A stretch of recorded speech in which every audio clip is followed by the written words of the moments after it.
We are Onyx Imaging. We are the highest rated and most reviewed printer service center in Oklahoma. Hi, my name is John with Onyx Imaging. Today we're going to take a look at this Lexmark T654. We're going to show you how to change the rollers. So, first thing you got to do is remove your tray. We're going to set the paper tray up to the side. And just so you can see a little bit better, we're going to tilt this back.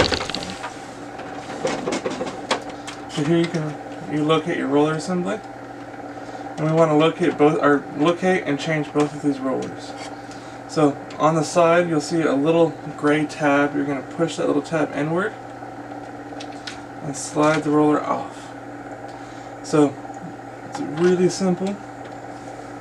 You just have to be careful. It is a small little tab and you have to, if you pry it on it too hard you can break it. So be very gentle as you push it off. Once you remove both rollers, when you have your new ones, slide them back on, and they are keyed, so make sure you're paying attention to how it's going back together. And push it on until it clicks back into place. Same for that one. Now that your rollers are installed, you just lower that back over. Put your paper tray back in.